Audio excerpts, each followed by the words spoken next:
Hello everyone, welcome back. I hope all are doing fine. Lockdown में please time utilize करिएगा और अपनी study पे ज़्यादा फोकस करिएगा। चलिए, अब जितना भी हमने सर्कुलर मोशन में डिस्कशन किया है वो सारा डिस्कशन और उसके रिलेटेड न्यूमेरिकल्स हम अभी तक हम कंप्लीट कर चुके हैं और ज़्यादातर न्यूमेरिकल्स जो भी इंपॉर्टेंट है वो मैं कवर कर चुका हूँ प्रीवियस वीडियोस में। तो अगर आपने वो नहीं किया तो प्लीज जाके वो पहले कवर कीजिए। Now the most important part about this particular topic circular motion is moment of inertia. What do I feel, because इससे रिलेटेड बहुत सारे क्वेश्चन आते हैं, इवन जेई में भी एटलीस्ट एक क्वेश्चन पड़ता है इससे। ठीक है, तो हमें मोमेंट ऑफ इनर्शिया का कंसेप्ट बहुत क्लियरली आना चाहिए। इसीलिए यहाँ पे मैंने 10 न्यूमेरिकल ऐसे कन्फाइन किए हैं जिस न्यूमेरिकल को आपको करने से आपकी कंसेप्ट काफी क्लियर हो जाएंगे इससे। ठीक है, तो इससे रिलेटेड आप और 100 न्यूमेरिकल कर सकते हो। समझ रहे हो, इसका हर एक न्यूमेरिकल के कंसेप्ट आप यूज करके बाकी के 100 न्यूमेरिकल कर सकते हो। तो ये 10 न्यूमेरिकल काफी इंपॉर्टेंट है, लेकिन याद रखिए न्यूमेरिकल रटना नहीं है, समझना है, तभी जाके ये 100 न्यूमेरिकल बाकी के कर पाओगे। ठीक है, तो प्लीज बी फोकस्ड और हर न्यूमेरिकल मैं खुद डिक्टेट करूंगा, यहाँ पे लिखूंगा और फिर हम सॉल्व करेंगे। ठीक है, तो आगे के सारे वीडियोस इस प्लेलिस्ट में सिर्फ ये 10 न्यूमेरिकल्स के बारे में डिस्कशन होगा। ठीक है, चलो आगे बढ़ते हैं। तो पहला क्वेश्चन है आपका, अ solid sphere of diameter 25 centimetre and mass of 25 kg rotates about an axis through its centre. So calculate the moment of inertia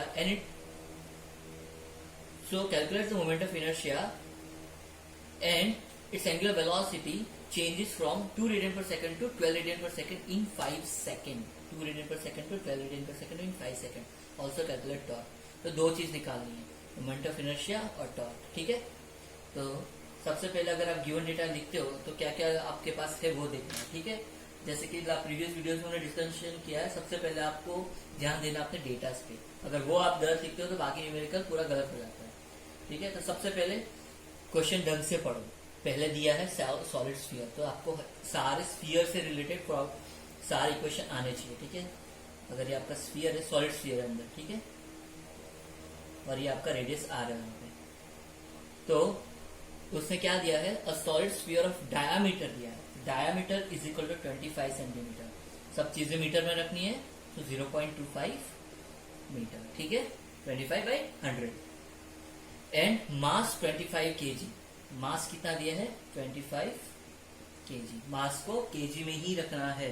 ठीक है, और क्या है हमारे पास information about its axis through its centre, calculate the moment of inertia. चलो moment of inertia calculate करना है। ठीक है, if angular velocity changes from 2 radian per second to 12 radian per second, ये ध्यान दो, ये क्या है, रेडियन पर सेकेंड। अगर आरपीएम में दिया जाता है तो स्पीड होता है, अगर रेडियन पर सेकेंड होता है तो वेलोसिटी होता है। तो ओमेगा 1 आपका हो सकता है 2 रेडियन पर सेकेंड और ओमेगा 2 आपका हो सकता है 12 रेडियन पर सेकेंड। और ये जो पूरा चेंजेस हो रहा है वो कितने टाइम में हो रहा है, डेल्टा टी में 5 सेकेंड में। ठीक है, तो इसको अच्छे से लिख देता हूं मैं, डेल्टा टी, और आप लिख सकते हो T2 माइनस T1, दोनों सेम चीज है, क्योंकि ये इनिशियल माइनस फाइनल टाइम की बात कर रहे हैं। 5 सेकेंड, ये सारा गिवन डेटा है और हमें टॉर्क निकालना, मोमेंट ऑफ इनर्शिया निकालना। ठीक है, तो आप पहले वीडियो पॉज करिए, क्वेश्चन अच्छे से रीड करिए वापस और गिवन डेटा अच्छे से लिख लीजिए। ठीक है, फिर आगे बढ़िए। चलो, तो मैं एज्यूम करता हूँ आपने वीडियो पॉज करके देखा होगा और मैं ये क्वेश्चन रब कर देता हूँ ताकि हम आगे काम कर पाए। सो सोल्यूशन में सबसे पहले ये देखना है कि हमें निकालना क्या है। अगर आपको वही नहीं पता है तो क्वेश्चन करने का मतलब नहीं है। चलो, तो मोमेंट ऑफ इनर्शिया निकालना और टॉर्क निकालना। तो मोमेंट ऑफ इनर्शिया निकालने के लिए हमें क्या क्या चीजें चाहिए, तो मोमेंट ऑफ इनर्शिया ऑफ किसका, स्फीयर का, और वो कैसे रोटेट कर रहा है वो दिया हुआ है, वो सेंट्रल एक्सिस से रोटेट कर रहा है। सेंट्रल एक्सिस से ऐसे रोटेट कर रहा है। अगर ये ऐसे रोटेट कर रहा है तो उसका मोमेंट ऑफ इनर्शिया कितना है, आपको एक टेबल दिया गया था, आपको एक लास्ट में सारे मोमेंट ऑफ इनर्शिया की कैलकुलेशन में मैंने सारे फॉर्मूलाज आपको दिए हैं। रिवाइज करिए फॉर्मूलाज, वहां का मोमेंट ऑफ इनर्शिया बताइए मुझे कितना होना चाहिए। तो moment of inertia of the sphere should be capital I is equal to 2/5 mr square, ये सारे हमने डिराइव किए हुए हैं। अगर आपको याद नहीं है तो प्लीज उसको रिवाइज कीजिए। आप बार बार इसको सॉल्व नहीं कर सकते हो, तो आपको ये चीजें याद रखनी पड़ेगी। ठीक है, तो I is equal to 2/5 mr square. तो यहाँ पे मुझे रेडियस चाहिए, लेकिन गिवन डेटा मेरे पास डायमीटर में है। आपको क्या करना पड़ेगा, डेटा को चेंज करना पड़ेगा, आपको डायमीटर को रेडियस में कन्वर्ट करना पड़ेगा। तो आपका रेडियस क्या है, capital R is equal to diameter by 2, तो 0.25/2।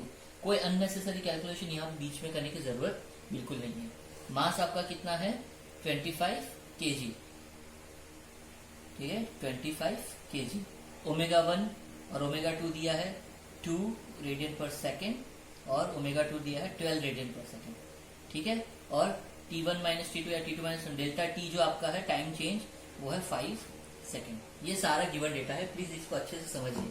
अब आपके पास सारा रिक्वायर्ड डेटा है, क्या निकालना है आपको, निकालना है मोमेंट ऑफ इनर्शिया। तो मोमेंट ऑफ इनर्शिया क्या होता है, ये रहा। So first moment of inertia of sphere about its centre is 2/5 mr square. तो 2/5 m क्या है, 25 kg इंटू आर स्क्वायर, तो 0.25 डिवाइड बाई 2 होल स्क्वायर। ठीक है, चलो तो इसका कैलकुलेशन करो, और कैलकुलेशन क्या आना चाहिए आपका, कैलकुलेशन में आपका आंसर आना चाहिए 0.1562 केजी मीटर स्क्वायर। यूनिट भूलना मत, यहाँ नहीं तो मार्क्स कट होते हैं। तो ये आपका पहला आंसर आ गया, डन। आसान है, देखो आपको सिर्फ ये टर्म, ये इक्वेशन आना चाहिए। तो जितने भी मैंने बेसिक फॉर्मूला दिए मोमेंट ऑफ इनर्शिया और पैरेलल एक्सिस और परपेंडिकुलर एक्सिस थ्योरम, अगर आपने नहीं पढ़ा तो पहले वो रिवाइज करिए, फिर न्यूमेरिकल पर आइए। वीडियो यहाँ पे पॉज कीजिए, प्लेलिस्ट में जाइए और वीडियोस निकालिए जहां पे मैंने डिक्टेट किया है कि मोमेंट ऑफ इनर्शिया अलग अलग शेप के लिए कैसे निकालते हैं। वो आपको समझेंगे तभी जाके आप न्यूमेरिकल पे आगे बढ़ेंगे। ठीक है, अभी नेक्स्ट मुझे इसमें क्या निकालना है, टॉर्क। तो टॉर्क आपका क्या होता है, टॉर्क आपका होना चाहिए, टाउ होना चाहिए। क्या होता है आपका हमने देखो, जब हमने लीनियर की बात की थी तो हमने बोला था वर्क डन होता है आपका क्या, सॉरी फोर्स क्या होता है, मास इंटू एक्सेलरेशन। जब हमने इसकी बात की थी टॉर्क की, तो मास का करस्पॉन्डिंग क्या होता है, आई, एक्सेलरेशन का अल्फा, तो ये होता है टॉर्क। ठीक है, एंगुलर एक्सेलरेशन। तो ये सारे फॉर्मूले हम डिस्कस कर चुके हैं, सो मैं डायरेक्टली लिख रहा हूं। सो टॉर्क होता है आई अल्फा। आई क्या है, हमने अभी निकाला आई। ठीक है, और अल्फा क्या है, हमें इसमें अभी अल्फा निकालना है। तो what is alpha, alpha is angular acceleration. Acceleration क्या होता है, D omega by D T. तो ω2 minus ω1 divided by change in time. तो ये तो हमारे पास सारा डेटा है। So 12 minus 2/5, so 10/5 is equal to 2 radian per second square. ठीक है, 2 रेडियन पर सेकेंड स्क्वायर। ये हो गया आपका एंगुलर एक्सेलरेशन। ठीक है, अभी ये एंगुलर एक्सेलरेशन और ये आपका सब्स्टिट्यूट करना है। तो अब क्या करोगे, अभी मेरे पास अल्फा आ गया, सो आई इंटू अल्फा। सो आई क्या था हमारा, आई आपका आ गया 0.1562 और अल्फा क्या आना चाहिए 2 रेडियन पर सेकेंड स्क्वायर। आप इसको अगर करोगे तो आपका आंसर आना चाहिए 0.3124। आई स्ट्रांगली रिकमेंड कि आप सारे कैलकुलेशन ढंग से करिए, प्लीज डायरेक्टली आंसर मत लिखिए। ठीक है, ये कैलकुलेशन मैंने खुद से भी किए हुए हैं, आपको भी खुद करना पड़ेगा। ठीक है, अगर ये कैलकुलेशन मिस्टेक हो रही है तो आप प्लीज प्रैक्टिस कीजिए। तो आपका ये पहला क्वेश्चन कवर हो गया। ठीक है, जिसमें moment of inertia of sphere की हमने बात की। चलो नेक्स्ट क्वेश्चन पे आगे बढ़ते हैं। ठीक है, सो अभी हमने स्फीयर के बारे में बात की, तो स्फीयर से रिलेटेड आपको मोमेंट ऑफ इनर्शिया सारे फॉर्मूलाज आने चाहिए। और इसी के साथ अगर स्फीयर का कोऑर्डिनेट एक्सिस, कौन से कोऑर्डिनेट एक्सिस के अबाउट रोटेट कर रहे हैं, वो भी आपको आइडिया होना चाहिए। अगर नहीं है तो प्लीज रिवाइज कीजिए। मैं अगेन एंड अगेन सेम चीज इसलिए रिपीट कर रहा हूँ क्योंकि उसके बगैर आगे के 9 न्यूमेरिकल्स और नहीं समझ पाएंगे आप। ठीक है, सो क्वेश्चन नंबर 2 क्वेश्चन है, calculate the moment of inertia for ring of mass. मैं लिखता हूं question, calculate moment of inertia of ring of mass 500 gram and point radius and radius कितना है 0.5 meter about an axis of rotation, about an axis of rotation coinciding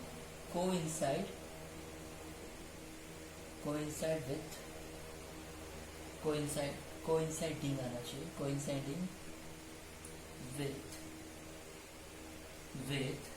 its diameter and tangent perpendicular to its plane,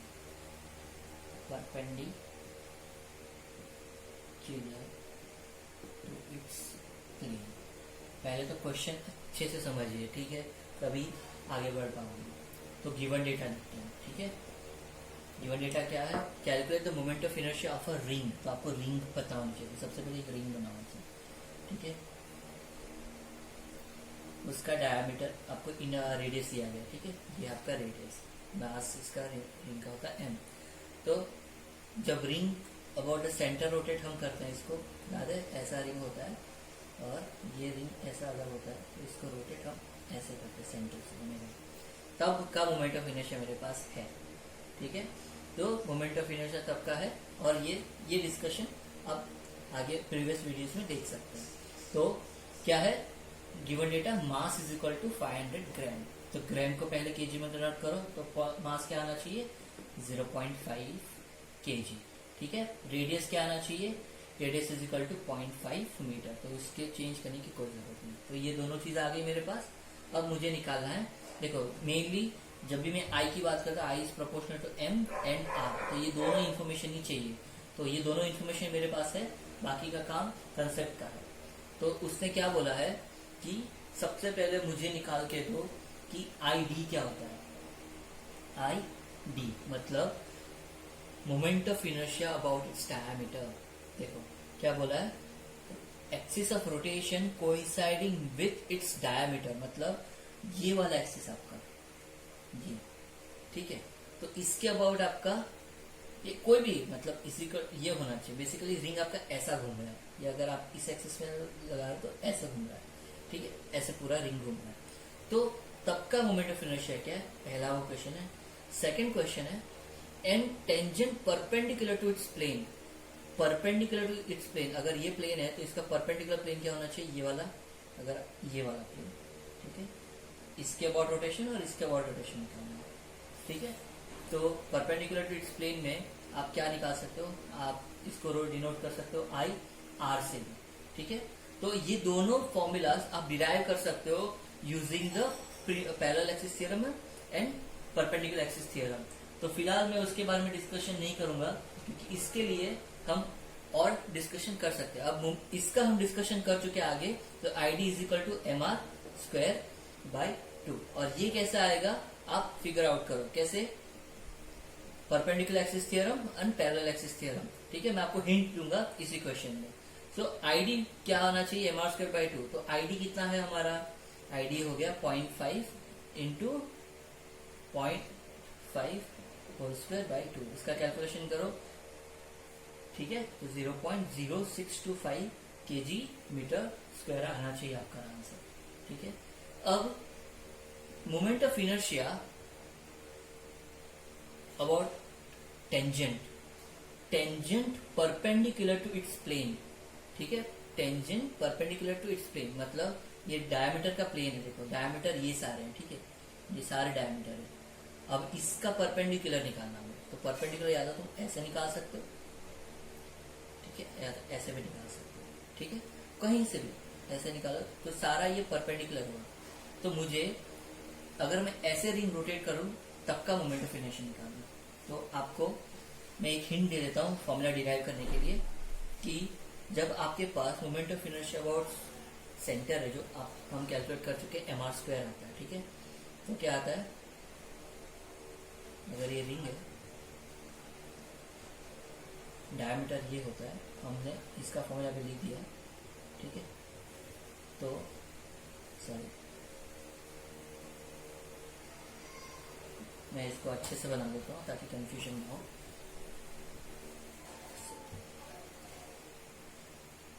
ये देंगे आपका, ठीक है। अभी ठीक है, क्लियर है। तो यहां से रोटेट करोगे तो इसका मोमेंट ऑफ इनर्शिया कितना है, आई एम आर स्क्वायर है, ये याद रखो, अबाउट सेंटर, ठीक है, about its centre M R square. अगर आप यहां से ऐसे कर रहे हो रोटेट, ऐसे वाला रोटेट कर रहे हो, तो आई डी आपका होता है एम आर स्क्वायर बाय 2। तो आपके पास ये इंफॉर्मेशन है, आपको अभी निकालना है ये, ठीक है।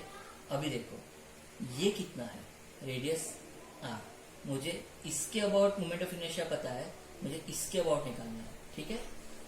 ये देखो सारे डायमीटर से ये एक टेंजेंट है, समझ रहा है, हमें टेंजेंट परपेंडिकुलर टू प्लेन निकालना है। ये टेंजेंट, ये सारे डायमीटर ऐसे आप कितने भी लो, सबका ये परपेंडिकुलर ही निकलेगा। तो बेसिकली हम इसके एजेस पे निकालना है, ठीक है। तो अगर आपके पास एक थाली हो, जैसे मेरे पास एक सर्कुलर डिस्क है, मैं ट्राई करता हूँ कि आपको मैं सर्कुलर डिस्क दिखा सकूं, ठीक है। तो अगर आपके पास सर्कुलर डिस्क है, घर में थाली है, तो आप थाली को ऐसे पकड़िए। तो अगर थाली को आप दोनों कॉर्नर से पकड़ के ऐसे घुमाते हो तो ये अबाउट डायमीटर हो गया। लेकिन अभी थाली ऐसे घूम रही है, इसको अगर आप, ये थाली है आपका और ये थाली वाला पार्ट ऐसे पूरा घूम रहा है इसके अबाउट, तो अबाउट इट्स दिस एज अगर घूम रहा है तो कितना होगा मोमेंट ऑफ इनर्शिया, वो निकालना है। अगर आपको इमेजिन अभी भी नहीं हो रहा तो आप एक काम कर सकते हैं, घर में कोई भी एक रिंग लीजिए या फिर डिस्क लीजिए, ठीक है। मैं ट्राई करता हूँ कि आपको मैं वो प्रोवाइड कर सकूं। तो अगर मेरे पास ये सर्कुलर डिस्क है, ठीक है, ये डिस्क है मेरे पास, अगर मैं यहाँ सेंटर से ऐसे रोटेट करता हूँ, देखो ये सेंटर से अगर मैं ऐसे रोटेट करता हूँ इसको, तो ये एम आर स्क्वायर है, ये सेंटर से रोटेट हो रहा है। लेकिन ये सेम, ये देखो सर्कुलर डिस्क है, तो थोड़ा संभाल के, हम रिंग का क्वेश्चन कर रहे हैं, अभी मेरे पास पूरा डिस्क नहीं है, तो ये बीच में होल है, तो ये समझ लीजिए रिंग ही है, पतला सा, ठीक है। अगर ये डायमीटर के अबाउट रोटेट करा तो हम ऐसे रोटेट करने की बात करें इसको, ठीक है, ऐसे रोटेट कर रहे हैं, ठीक है, ये अबाउट डायमीटर है। अब हम टेंजेंट के अबाउट रोटेट करना चाह रहे हैं, पहले ये डायमीटर था, अभी टेंजेंट के अबाउट रोटेट करना मतलब ऐसे रोटेट करना, इस एक्सिस के अबाउट रोटेट करना। तो अगर ये टेंजेंट है इसका, तो इसके अबाउट ऐसे रोटेट करना, ठीक है, ये ऐसे घूमना चाहिए इसके अबाउट, अगर ठीक है, ये ऐसे ऐसे इसके अबाउट घूमता है, ये वाला हमें मोशन चाहिए। तो इसको कैसे निकाल सकते हैं, ये आई आपका यहां से पता है आपको, about the centre I C आपका है एम आर स्क्वायर, और हमारे पास parallel axis theorem, parallel axis theorem क्या कहता है कि आई अबाउट, अगर ये एक्स एक्स है, about this axis is equal to I about centre plus distance square, mass into distance square, mass into this square, तो ये क्या है आर स्क्वायर। तो बेसिकली ये भी एम आर स्क्वायर है, तो M R square plus M R square आना चाहिए, 2 एम आर स्क्वायर आ गया। तो मैंने आपको कैलकुलेट करके ही दिखा दिया क्वेश्चन में, क्योंकि काफी इंपॉर्टेंट है। हम यूज क्या कर रहे हैं, पैरेलल एक्सिस थ्योरम। ये एक्सिस को यहाँ पे अगर शिफ्ट किया तो कितना डिस्टेंस से शिफ्ट किया, R, mass into that distance square plus moment of inertia about it centre, ठीक है, बस उसी चीज को हमने यूज किया है। So I X is equal to कितना है, 2 M R square, about I T ले लीजिए, आई आर ले लीजिए, जो भी मैंने पहले सिंबल दिया है। सो आई टी आपका आ गया कितना, 2 M R square, 2.25 square, sorry 0.5 square into 0.5 into 0.5 square basically, ठीक है। तो आप इसका कैलकुलेशन पूरा कर सकते हो। तो मोमेंट ऑफ इनर्शिया आपका आना चाहिए 0.25 kg metre square. Please complete the calculation. और अगर आपको क्वेश्चन अभी भी नहीं समझा है, वीडियो पॉज करिए, रिवाइंड करिए और पहले से पूरा क्वेश्चन वापस कीजिए। फिर भी नहीं समझ रहा है, then please reach me out, या फिर आप अपना कमेंट बॉक्स में कमेंट डाल सकते हैं कि आपको ये क्वेश्चन नहीं समझ में आया, ठीक है। चलो आगे बढ़ते हैं।